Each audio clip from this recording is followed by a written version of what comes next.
Good evening. And welcome to Q&A in the Sir John Clancy Auditorium at the University of New South Wales. I'm Tony Jones, answering your questions tonight. The co-chair of the Bill and Melinda Gates Foundation, Bill Gates. Please welcome our guest.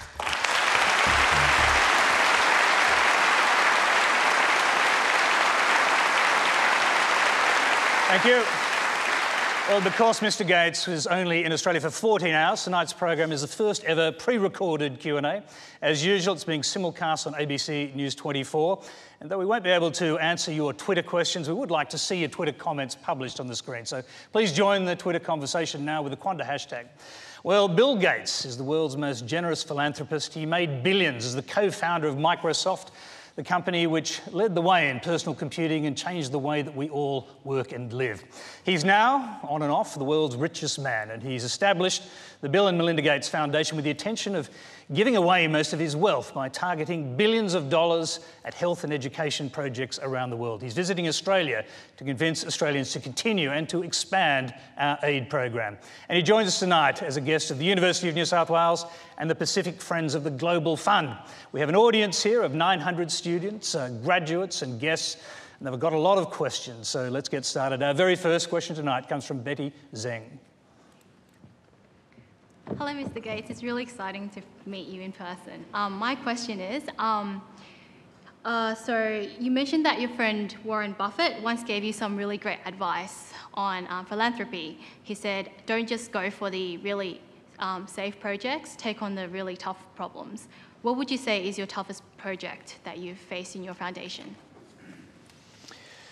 Yes, Warren is very clear that the role of philanthropy is to do very tough things. The easy things can be solved by government or others.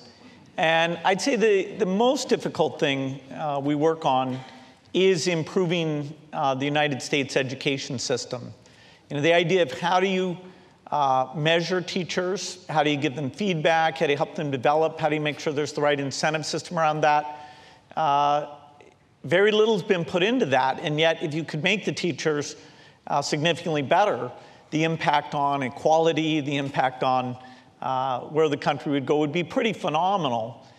So I'd say that's the toughest thing we work on, even tougher than inventing new vaccines. Yeah, what would be the most ambitious program then? Because getting rid of the polio vaccine by 2018 is a pretty huge task. Yeah, eradicating polio, I think we have very strong odds of succeeding on that. We're down to 3 countries. We've had very successful fundraising over the last several months, and it's $5.5 billion, but we're using new tactics. We've looked at where it's been challenging, and we have less than 300 cases and only 3 countries. So I'd rate our odds as pretty good. We've actually got a question in the audience on this topic. It's from Gillian Thomas.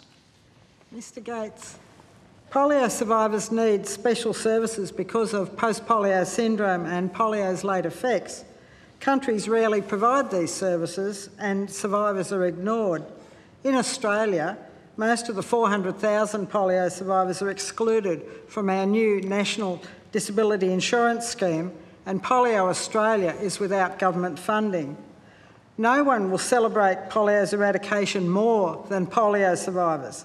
However, even after eradication, there will still be millions of survivors worldwide requiring polio services for up to 80 years.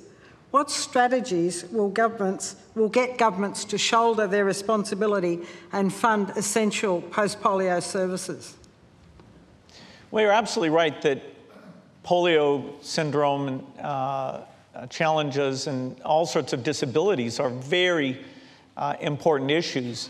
And particularly in these very poor countries, they are not given a lot of attention. I knew that when I held a girl named Hoshman, who was only 2 years old in India, who didn't really understand what it meant for her life, that she was paralyzed, that the likelihood of her having the full life that she deserved was not very good. Hopefully we can use this polio success to raise the visibility of the fact there's still people out there who need help. But first and foremost, we want to make sure that no one else has to go through that, and that's where we're very close, and it will free up a lot of money for other health activities. Gillian, can I just come back to you for your response to that? I mean, I understand you are a polio survivor yourself. And I must say I'm quite shocked to hear that you're not covered by the disability care scheme. No, unfortunately, it's the age 65 cut-off that's going to exclude us, because the polio vaccines came out about getting on for 65 years ago. And I got polio 5 years too soon, unfortunately. Is there a way of dealing with this issue? I mean, could you use the money you save once you eradicate the disease? I think you're talking about billions of dollars in savings. Could that be used to help the survivors who are living on? Yeah, well, certainly, you know, the health funds are fungible, and so every country will look at what they're doing on disability and other things, and you know, hopefully it keeps polio in the forefront. Okay, we've got a video on another extremely difficult problem, on malaria. It comes from Irango Moses from the Oil Health Research Foundation in Port Moresby, Papua New Guinea. For the last 20 years, we have been hearing that we will have a malaria vaccine within 5 years. Given that malaria has been driven from countries with good health services without the need for a vaccine, how much hope and effort should be placed on the development of a vaccine or new drugs rather than strengthening health services, especially when countries with a large malaria burden like Papua New Guinea have poor vaccine coverage rates and poor functioning health services? Okay, Bill, we know you work with Oil Search in Papua New Guinea. The search for a vaccine is what this is about. Well, in fact, there's very little money being spent on a malaria vaccine. It was mind-blowing to me that when our foundation gave $40 million for malaria vaccine research, we became the biggest funder in the world. And whenever you have a disease that at that time was killing 1 million children a year, now because of bed nets, we're down to more like 700,000. The idea that the world can't take even 10% of what it spends on, say, a baldness drug and put it towards a malaria vaccine seemed pretty stunning to me. And yet the people who suffer from malaria don't have a lot of money, and so their voice in the marketplace is very weak. So only through government research or foundations will we pull that money together. Now, I'm quite optimistic that we understand enough about malaria. We can do what are called challenge models that will eventually come up with one. And in parallel, though, we're also coming up with better drugs, and drugs that are far less expensive. There's a drug that's been worked on here in Australia that will be a single-dose drug.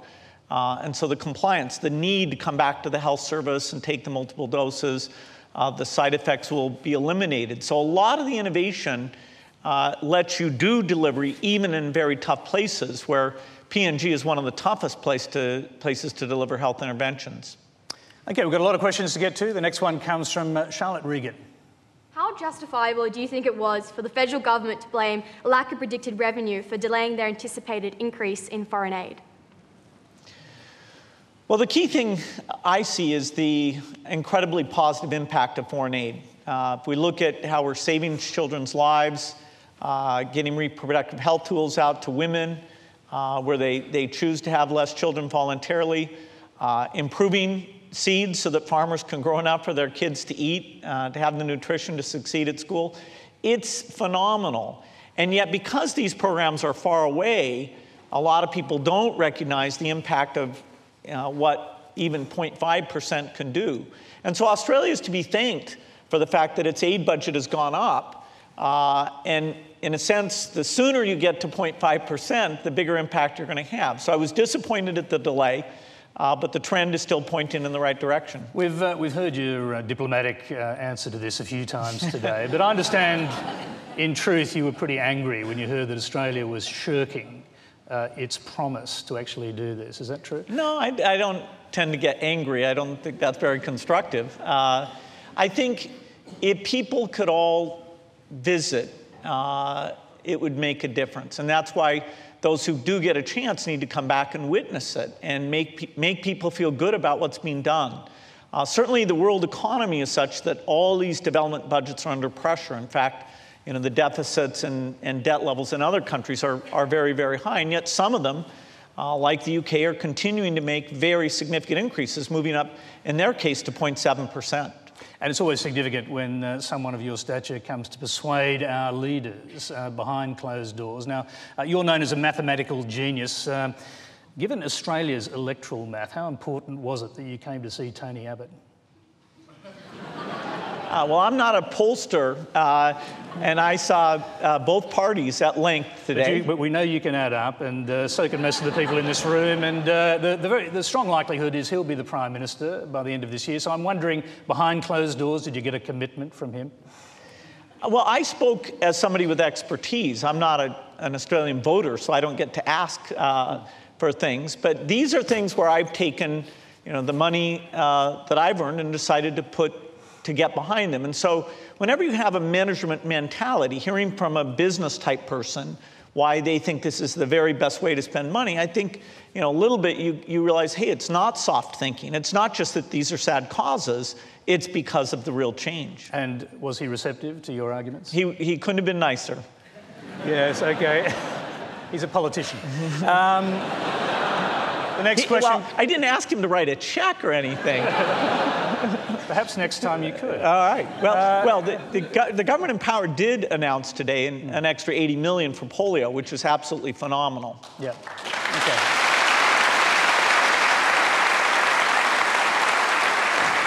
Thank you very much. Our next question comes from Dave Kennedy. The Bill and Melinda Gates Foundation has given $18 million to the Kirby Institute, UNSW, to conduct HIV/AIDS research. Following on from that, Chuck Feeney's foundation gave $10 million to help build new facilities for the Kirby Institute, UNSW, to help do that research. Now, we are thrilled, I'm thrilled as an Australian, that the American billionaires are coming here and helping us with all of this medical research funds.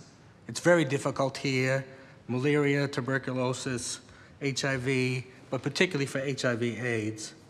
And I appreciate that America and Australia have different traditions when it comes to philanthropy. Can you tell us how you and Melinda decided to give so much away to folks outside of your family, and why do it in your lifetimes and not in your last will and testament?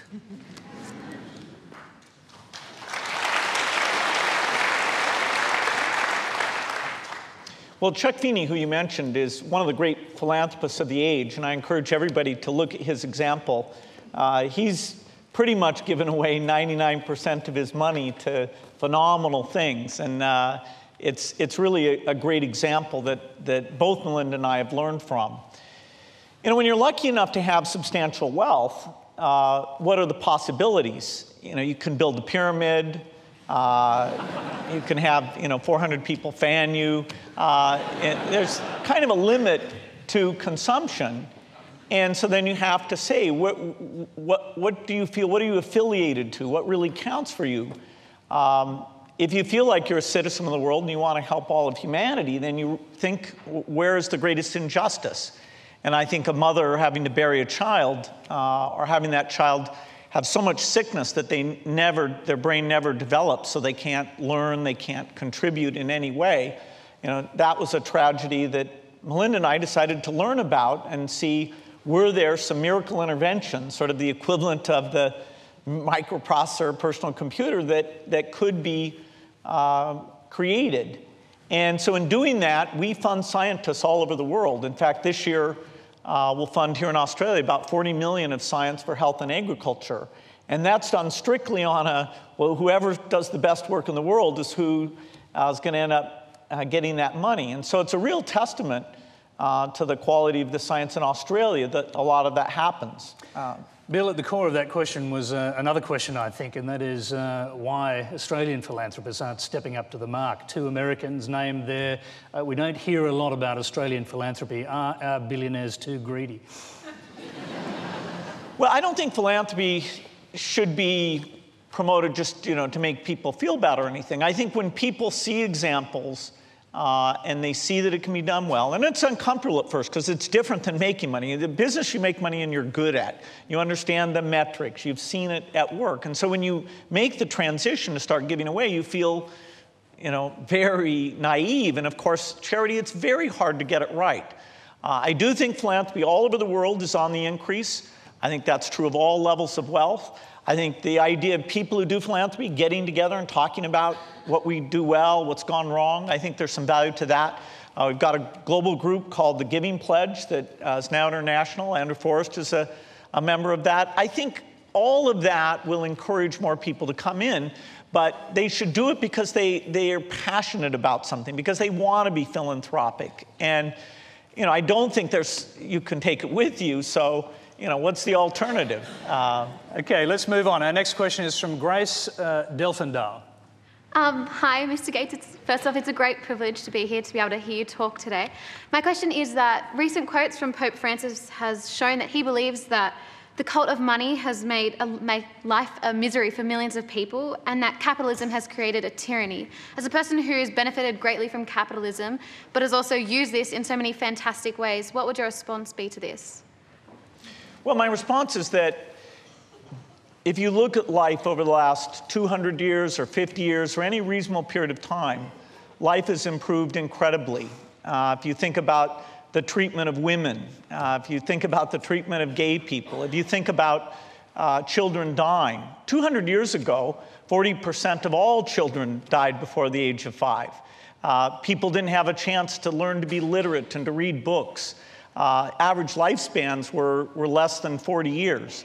And so in a span of not too much time, even compared to human history, we have made unbelievable progress. The things we take for granted, the ability to go out and learn things, to have air conditioning, to have clothing, to have a toilet, it's pretty phenomenal. So anybody who looks at what capitalism does and say, okay, it's been a net loss versus that life we had before, I think there's some loss of perspective there.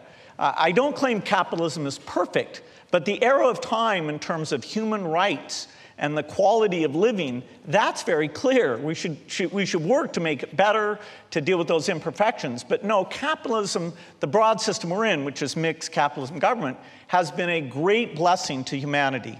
Okay, we've got a question on a different side of capitalism. This one's from Matthew Thomas. After the recent global crackdown on tax minimization schemes used by Microsoft, Apple, and several other firms, will you change your current finance strategies and bring capital out of tax havens and back into the country to honestly pay your tax?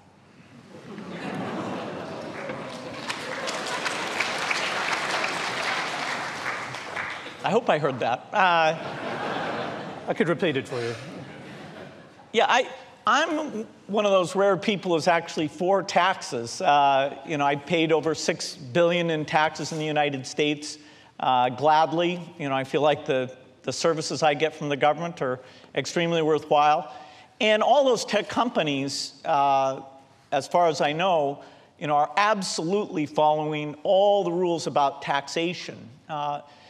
They are also, fairly big taxpayers. So if somebody wants those companies to pay a higher percentage of profit in taxes, they should change the rules and make that happen. I think it's great that that debate's taking place, but it's not incumbent on those companies to take shareholder money and pay huge amounts that aren't required.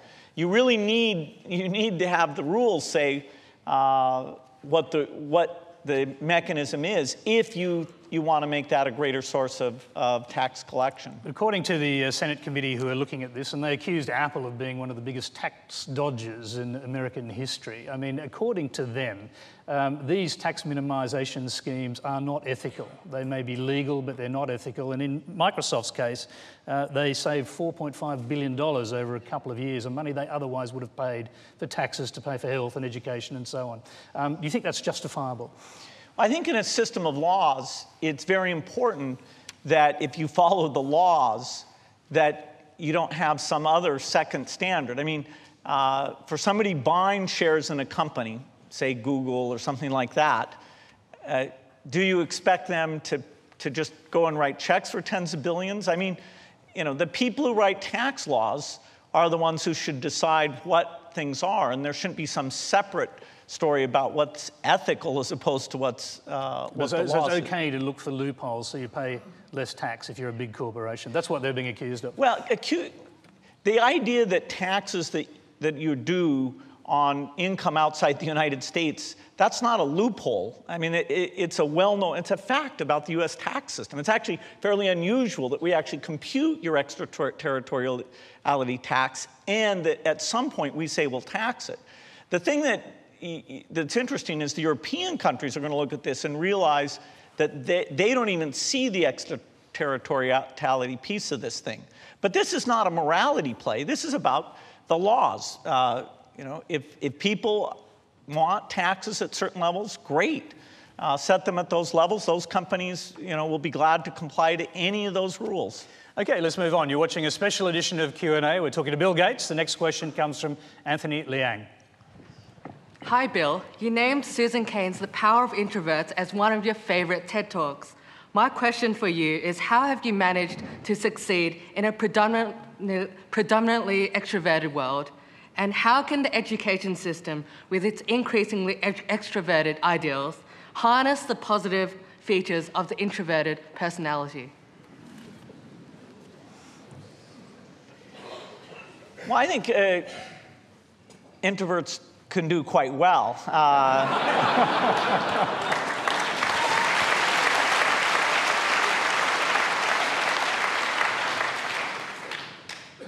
I think that there's, you know, if you're clever, you can learn to get the benefits of being an introvert, which might be, say, being willing to go off for a few days and think about a tough problem, read everything you can, push yourself very hard to think out on the edge of that area.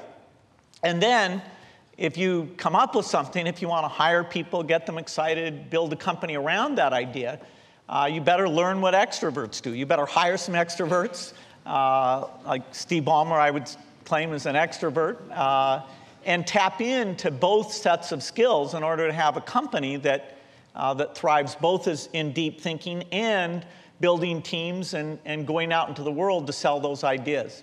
We've got a related question. It comes from Alina Yang. Mr. Gates, thank you for answering my question. You used to lack self-confidence and were socially awkward in your teenage years. How did you eventually find a solid self-identity and confidence within yourself? Did achieving financial security, success, and fame boost your self-confidence?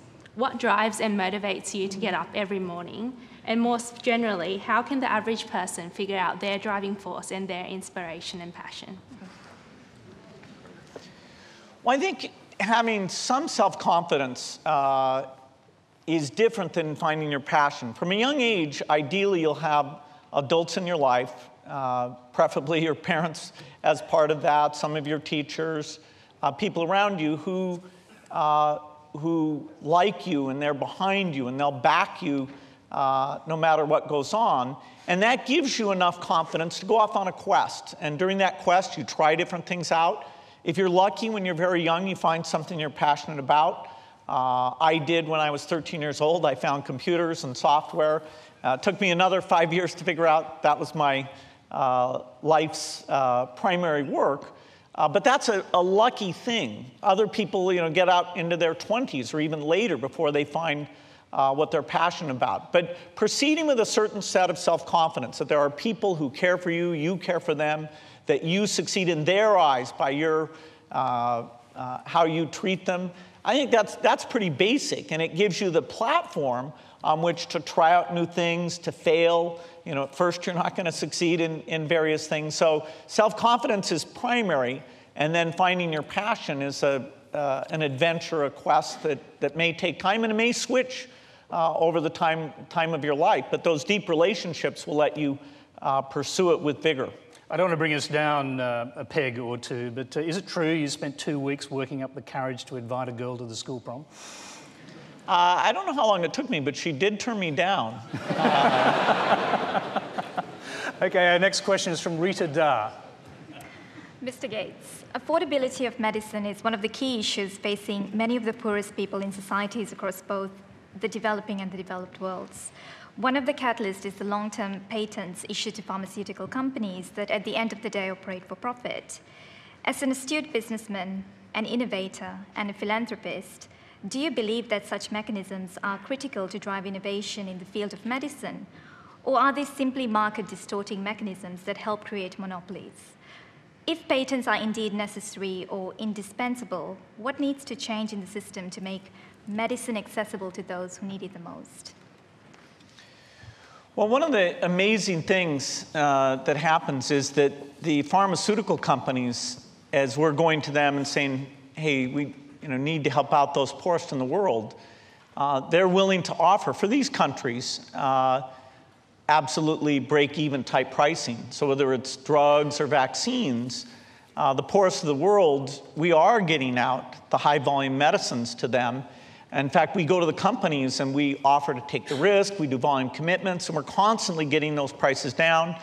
We use competitive tenders, and so we've gotten companies from all over the world, including low-cost Indian manufacturers, to come in and get the prices down to the lowest level possible. And so you need to have a system where somebody's paying enough to fund the research, and the poorest in the world are getting it at just a break-even cost. And in fact, we do a yearly ranking of the pharmaceutical companies called the Access to Medicine Index that calls out the different programs of them. And in general, they've been moving up. The ones that are lower call us up, talk about how they can do better. So I'd say that's an industry that's very well behaved. Now, it doesn't mean that we've magically figured out exactly how to do the tiered pricing. If you knew somebody's income level, then you could do the right pricing, where I would pay the most and so on down the line. Right now, we largely use country boundaries as a proxy, where the poorest countries get a very low price, the richer countries get higher prices. That's imperfect in that if you're a poor person in a rich country, then you need the government to stand in for you with some sort of medical scheme. If you're a rich person in a poor country, maybe you get a better deal than you deserve. But by and large, the billions that are put into research are phenomenal. If we think about why will health be better 20 years from now, it's that profit, private sector innovation built on government-funded basic research. That combination has been absolutely phenomenal in advancing medical products. There has been a tremendous amount of counterfeiting of medicines by poor countries or within poor countries to make medicines even cheaper. Is that legitimate? Well, the term counterfeiting actually means making something that's inferior, and that is not good. Counterfeit means not the real thing. And in terms of being adulterated, not having enough, the reason we get drug resistance, particularly in the case of malaria, is people have made drugs that are only partially powerful enough, and so you develop resistance there. And so because the companies are willing to do this break-even type pricing, you really don't have to compromise. You can use the generics industry, the low-cost formulators, and you don't have to go to what would be called a counterfeit. All right, we've got a lot of tricky questions in this area. Here's one from Roy Kwan. Okay. Hello, Bill. The Bill and Melinda Gates Foundation is separated into two entities. One to give money to charities and grants. The other is to invest assets to generate a profitable return. Problems can arise and may have already arisen when the goals of the two separate entities conflict with each other. For example, if the foundation invests in a for-profit organization which actually contributes to the very problems that the foundation has been set up to address. What controls have been put in place to prevent the foundation from investing in companies which undermine the underlying goal of the foundation? And has the foundation ever withdrawn investments into companies which actually contribute to the inequalities of the world? Yeah, so as the questioner said, the assets of the foundation are invested in bonds and stocks. So we might own car companies or various things. We have various prohibitions. For example, we don't own tobacco companies. We don't own weapons companies. There's a list of companies that were involved in Sudan that a group got together, mostly universities and us, and decided, okay, that was a banned list that none of us would invest in. We spent a lot of time looking at the so-called proxies of the companies we own to see what sort of initiatives are on there. And sometimes we'll vote against management. There have been a few gay rights issues that we voted against management on. But we don't pretend that the nature of our investments, in and of themselves, that's the good we do for the world. So, for example, we've from time to time owned U.S. government bonds. It doesn't mean that we endorse, every soldier in the American Army's activities that day. We own car companies. That, we're not the ultimate court of justice. We simply buy investments that are properly and policed by governments, and then we do our good work through our donations. And so from time to time, a car company will do something wrong, or a bank might make a bad loan, or... Well, you had this investigation by the LA Times in 2007, which was one of the darker moments in terms of publicity for the foundation. I wouldn't say that. Well, they suggested that you were investing millions... They suggested they wrote a great article. Why did they suggest that? They wrote it was brilliant. They wrote saying you're investing billions in Shell, in Exxon, in Chevron, in total, these oil companies which were blanketing the Niger Delta with pollution, while at the same time, and making children sick, they said, while at the same time you were doing your vaccine programs in the same area. And they said these two things contradicted each other. So did you actually change practices after that? No, those oil companies are not out to make children sick, and nor is, whether we own 0.1% of them going to save any children's lives. So we're in a world of cause and effect. When we buy vaccines and get them out there, we're into saving lives. We're not into patting ourselves on the back that, oh, we don't own shares in that company. The most controversial thing we own are U.S. government bonds. I mean, I disagree with a lot of things the U.S. government does, and so how can I own their bonds? I've even owned Australian bonds. I mean, so no, I do not endorse every action of things that I own investments in, but nor are we the court of justice. We're not going to take our 1,000 people who are malaria experts, TB experts, and sit and go around and look at every oil company employee. I happen to know something about the Niger Delta situation that I don't blame them as actors at all, but the general point is that we're about our grants, and otherwise we're just a typical investor where the governments are setting the rules. Okay, let's move on. Our next question is from Kashfia Rahman. I hope my voice doesn't crack now. Mr. Gates, Dead Aid, book by Tambisa Moyo, illustrates that giving more aid in Africa over the course of the years did not elevate poverty. Instead, it kept the economy crippled, with governments asking for more aid. This flow made a cycle of aid giving, which resulted in nothing productive, and it has not been used to solve the immediate, nothing except solving the immediate problems, and the money is not being used to make businesses sustainable in Africa. What is the Foundation's view in this regard? So there's obviously a question about whether aid in Africa has had negative consequences. There's been new analysis about that. Well, it depends on your value system. Over the last 20 years, the number of children who die in Africa every year has been cut in half. And is that good or not good? It's largely due to vaccines and the aid programs that have been there in Africa. I think that that book actually did damage generosity of rich world countries. People have excused various cutbacks because of it. You read the book, obviously. Did you? Yes. Did you find anything? Did you find anything in it of use? I found that she didn't know much about aid and what aid was doing, and she is an aid critic. There's not many, because it's moralistically a tough position to take, given what aid has been able to do. But if you look objectively at what aid has been able to do, you would never accuse it of creating dependency. Having children not die is not creating a dependency. Having children not be so sick they can't go to school, not having enough nutrition so their brains don't develop, that is not a dependency. That's an evil thing. And books like that they're promoting evil. Okay, let's move on. Thank you.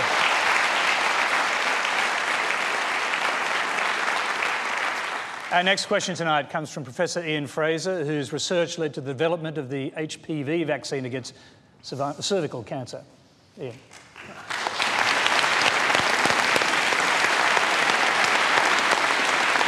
Mr. Gates, Our research and your supports for vaccines programs in the developing world have encouraged us to initiate a program to help prevent control cervical cancer in Vanuatu, a small Pacific island where cervical cancer happens to be the commonest cause of death amongst women. Vanuatu have committed to continue the program when our funding support for that program ceases. However, there's clearly an expectation that the funding will continue to come from outside of the country. Are we doing things wrong? Is it morally correct to support a program which we know is going to come to an end unless there's continued outside support? And how can we make Vanuatu more responsible for looking after itself? Yeah, I think before you undertake a program, it is important to look at whether there'll be ongoing support for that. In the case of HPV vaccine, the good news is that Gavi is now supporting some pilot programs where they fund the availability of HPV vaccine. And with enough donor generosity, they'll be able to make that a standard, the same way they have for pentavalent, and they're doing for rotavirus and pneumococcus. In fact, the next big vaccine they want to add to that list as they get the universal coverage of those out there, HPV. And there's a lot of excitement. Now, it's tricky because you have to give it a different age than the normal vaccination program. But the pilot programs are to look at, can you do that through the schools? How do you get people together? We've done pilots in India, which was actually a good thing that we learned from. So I think there's some very good plans to bring the prices down and to have this Gavi financing come in for the countries that want to get serious about HPV, moving towards a goal that this should be universally available. Briefly back to Ian, are you concerned that some forms of aid are creating dependency? It's not so much that they create dependency as that they create an expectation in the population that is difficult then to meet. The Gavi price for the HPV vaccine is still $5 a dose, and in Vanuatu, which is not Gavi eligible because it does a lot of banking for Australia, but still has a subsistence economy, $5 a dose is quite a lot of money. Yeah, I don't know the economics of Vanuatu, why they can't tax the banking activity to buy a $5 vaccine. It seems like you could do that. But the price won't stay at $5. The price, there are different manufacturers who are going to come in and bring it down. Sadly, the price will come down partly because penetration in rich world hasn't gone up as quickly as was hoped for. So there's still a lot of work to do on HPV, including getting those new entrants in that we are financing some of that. Okay, let's move on. Our next question comes from Catherine Murray. Mr. Gates, some of the world's poorest countries are run by corrupt and often totalitarian leaders. How do you manage to support the people without supporting the government? Well, we believe that vaccination should take place in every country, no matter what you think of the leader in that country. The children in that country deserve vaccines. So we've even been involved in helping get vaccines into North Korea, which, it's a contest, but you might think of that as the worst political leadership in the world today. Not many would compete with that. And so we're involved in all countries. Somalia, where there is no government, Eritrea, where the government's imperfect, you name it, we're in there trying to get vaccines out to the children. And places where the workers themselves have been in danger, if not some of them killed. Well, yeah, it's very tragic that even in the case of polio, in the last 6 months, the workers have been targeted, both in Pakistan and in Nigeria, and killed. Now, the workers have chosen to keep volunteering. New security things have been put in place. The government's really taken some very good steps. But those are real heroes that go out and get vaccines to children, even in the face of threats against their life. Is this a particular issue with Islamist extremism in North Africa, which is becoming, and Pakistan obviously, which is becoming a lot worse? Well, there's a group in Nigeria called Boko Haram, and what they think about this isn't totally clear. In the case of Pakistan and Afghanistan, we've actually had good luck where a lot of the Taliban groups have given so-called letters of passage where they say vaccinators can come in. They need to be convinced that it's not a plot by the US government, and there were some things that confused that in terms of vaccination activities. And so maintaining that fragile trust that these people are there to help your kids and that's all they're going to do, it's never very easy, but it's actually looking pretty good right now in Afghanistan and Pakistan. Okay, let's move on again. We'll talk about something that's more fun. Our next question comes from Philippe Zander. Firstly, on behalf of the International Health staff and students here today, we'd like to thank you for coming. My question is, since putting forward the Condom Challenge, in which you are offering $100,000 startup funding to whoever creates a new condom that can protect and increase sexual pleasure, have there been any designs that are fulfilling expectations? And how significant of an effect do you think the new condom might have in decreasing rates of HIV and sexually transmissible infections across the globe, particularly the developing nations? Yeah, we put out some pretty interesting challenges. And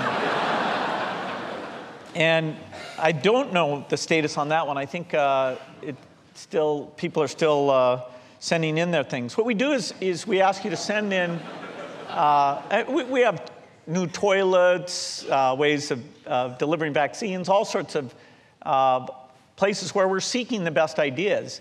And we ask people to send in a 2-page application. And in order to avoid committee thinking, we send them out to reviewers, and usually you'll get about 20. Whichever one you think is the best, that gets funded, no matter what any of the other reviewers think.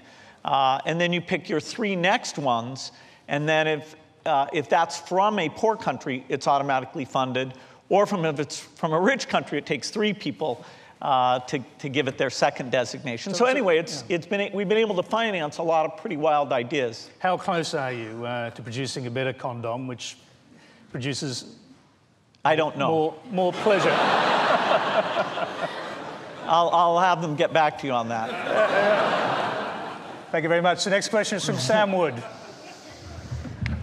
Mr. Gates, a topic that has not yet been broached tonight, but is nevertheless one that's quite important for our world at the moment, is the one of our environment. And you've said in the past that in order to stop global temperature rise, we must cut our total carbon footprint globally to 0, which would mean those in the third world must do so as well.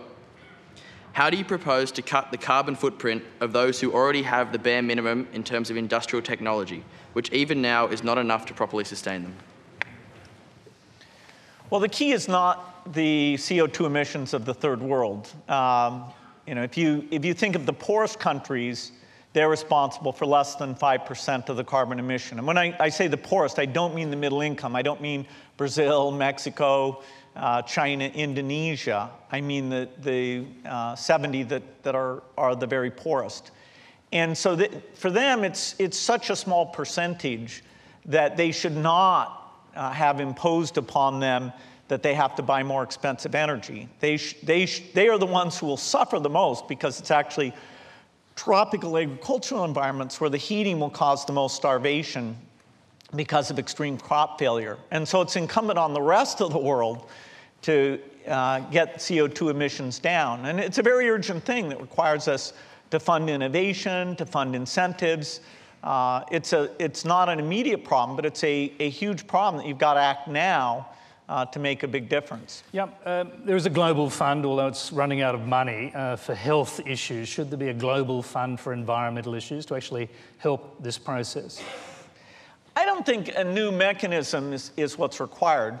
The thing you want to do that has the longest lead time is you want to increase research in energy R&D. And it's very disappointing that as people have taken money and subsidized various things, that the research on things that would be very economical hasn't increased. Even the US, if you look at the balance of research, and they're by far the biggest funder of energy research like many other categories, the amount of deployment money has been almost 10 times the research money, and the research has not gone up much. So I'm not sure a new mechanism is what's required. Okay, let's move on. We have another question. It's from Amy Kimball. Given that your charity focuses on providing better health for citizens in foreign countries, does it frustrate you that underprivileged citizens in the United States don't have access to an affordable healthcare system? Yeah, well, fortunately, in the US, less than 1% of children under 5 die, and that's largely to the degree it happens because of premature birth. And so although we have a very inequitable situation, and we should certainly move towards universal health care. It's not really comparable to the situation in developing countries. That is, most kids get enough nutrition that you don't have this 30 to 40% where their brains don't fully develop. So we have work to do as a country. We're kind of unique in the rich countries in terms of healthcare accessibility. We'd get the worst grade of all the different countries. We also manage to spend more than anybody else. So copying us may not be the best idea in this one area. But I do think the policies are moving in the right direction to give better health care. In fact, even for young people, the CHIPS coverage has gone up, and the new Obamacare thing will help with that quite a bit. I was going to say, did you get involved in politics to this degree that Obamacare was hugely controversial? The Tea Party candidates basically said this is going to destroy the American economy and certainly the American health system. Did you get involved in politics then? Well, I think if you're a rich person with a lot of ideas, you ought to be careful to pick a few ideas to kind of say that you know the answer.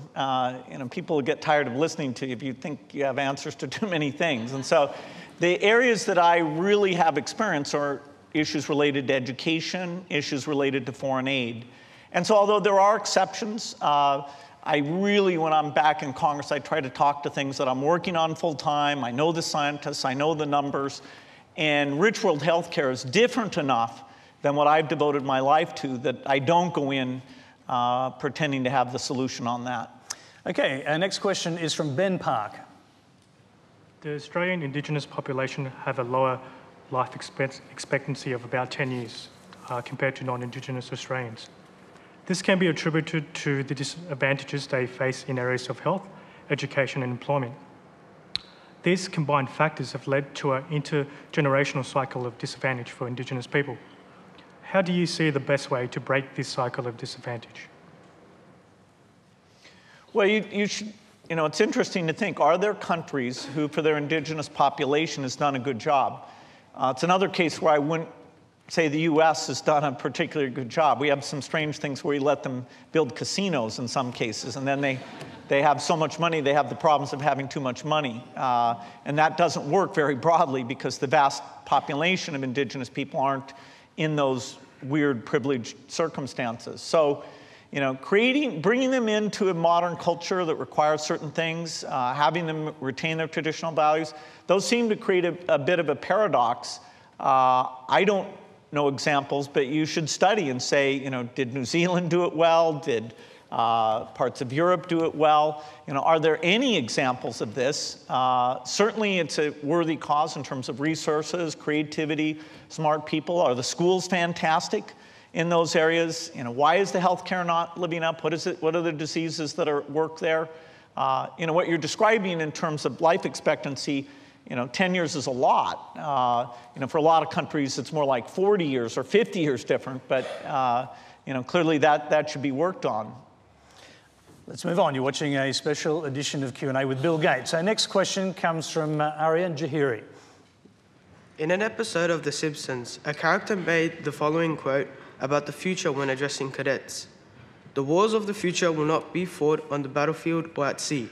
They will be fought in space or possibly on top of a very tall mountain.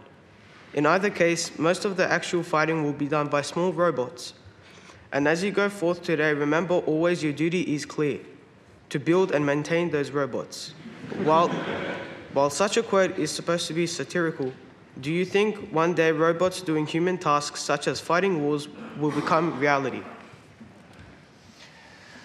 Well, we already have the equivalent of robots doing a lot of things. If you look at how farming was done historically and how it's done today, those are mechanical devices that are helping us out a lot. If you look at what a telephone operator used to do or what a typist used to do, we are proceeding to replace all sorts of rote labor with robots. And this is a progression that with vision, with speech recognition, with greater mobility, will span to a lot of new areas And including warfare, which I think is the point that that young man just made. And indeed, we have drones already, these robots flying over different countries, assassinating people.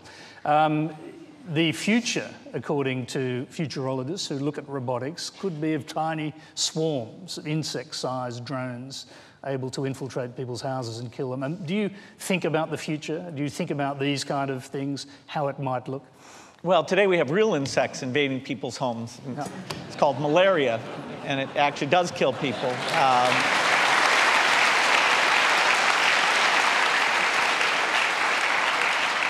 So I have a strange obsession with the present. I don't see robots as something that will lead to more war. We have to be careful to avoid war. In general, the trend has been quite phenomenal in that regard. Violence in general, particularly of that type, less genocide. There's an unbelievable book about this by Steven Pinker that really talks about the trend and how positive it's been. But robots are a good thing. Let's just use them for something other than war. Next question is related to that. It comes from Jessica Lee. Do you ever think that artificial intelligence will ever surpass the human mind? And if so, how would humanity handle it? Well, it'd be very humbling. In certain respects, computers are far faster than we are today. Multiplying, perfect memory. And it's this wonderful auxiliary tool that lets us communicate and create the ability to simulate things. Try out a new car design and see how that's going to work, or a new nuclear reactor, look at how you would design drugs. Computer simulation is this mind-blowing advance that will increase the rate of innovation. And so, I do think that when the computer takes over certain tasks, that'll be tough for us. It will be a long time before you're matching the type of broad judgment that humans exercise in many different areas. When you were younger, you predicted this could happen, that carbon-based life forms might not be unique. Yeah, over time, the machines are going to get very smart. And like all modern things, we'll have to adjust to that. It's kind of an embarrassment of riches problem as opposed to the opposite that many people worry about in the future. And so I do believe it's a solvable problem. Now we have to avoid climate change and other problems before we'll even have this one to worry about. Sure, but do you think artificial intelligence is doable? Absolutely. And how long do you think that could take? Very hard to predict. At least 5 times as long as Ray Kurzweil says. Okay, the next question is from Tobias Yao. Hi, Bill. Thank you for answering my question. My question is, I was hoping to get your view on the constant use of smart devices by young people, excluding Microsoft products, of course. And how do you teach your kids? Well, in terms of using, when does a kid get a phone, every parent has to make that judgment. When does a kid get to browse without you seeing their browsing history? That's something you can talk with your kids about, make a decision. Do your kids get to go into their rooms and Skype with anyone in any way? Actually, in our household, they are allowed to do that, but there's all these different judgment calls. The main thing that comes off is a kid is overusing the technology, some game or something like that. And actually, for our kids, they haven't gotten to the point where we've had to set limits on it. Now, they all said that every single classmate had phones years before we let them have phones. And we said that was good experience for them to go through.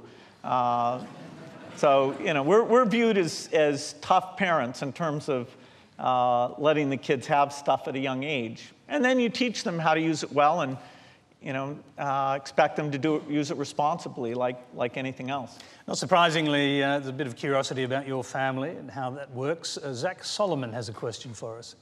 You say you don't think it's a good thing for your children to have too much money. You're only giving them a small portion of your fortune, a paltry $10 million. That amount would be life-changing for most. Do you think that your sense of perspective has been skewed by your wealth? Absolutely.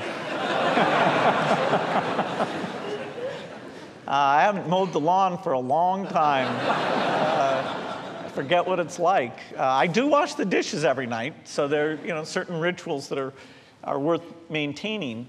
What you'd like to do is have your kids have some freedom to pick what they want to do, but not so much freedom that they can't do something of importance. And that's a hard balance to strike.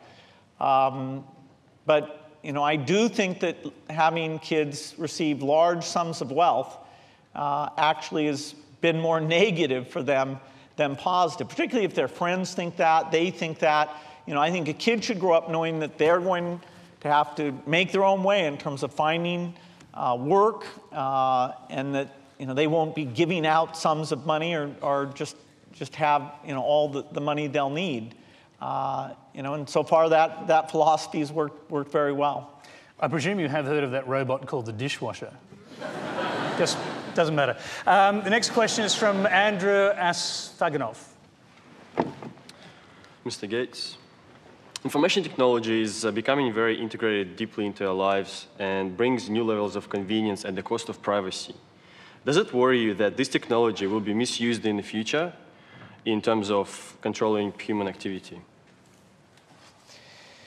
Yeah, as technology advances, there are things like privacy, which we've sort of had implicitly because people weren't very good at gathering information, where society will have to think more explicitly about what are the rules. If you've had a divorce trial, is that transcript generally available? If you've had tickets, should your neighbor be able to find out that you had a speeding ticket? If somebody's going to hire you as a bus driver, should they be able to find out you had a speeding ticket?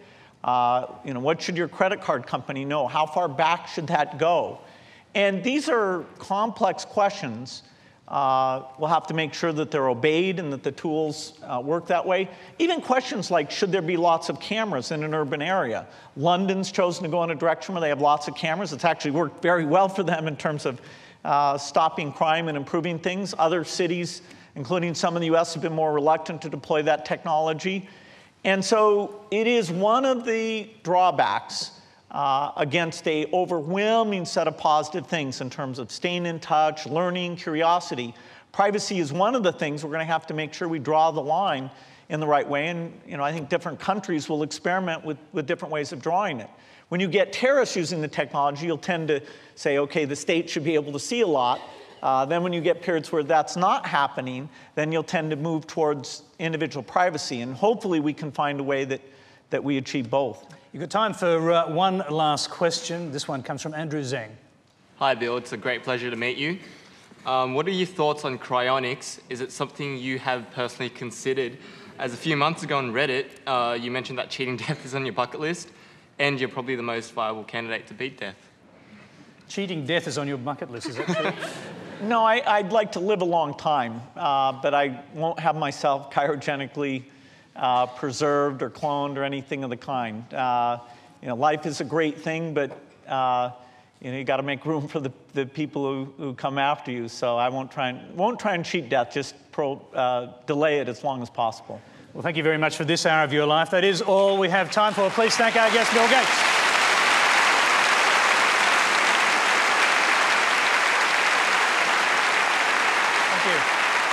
Thank you.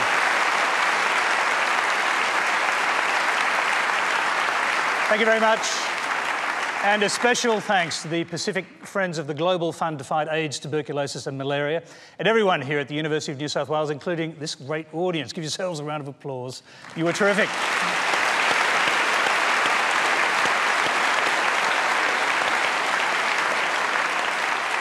Please join us next Monday for another Q&A in our regular 9:30 time slot. Until then, good night.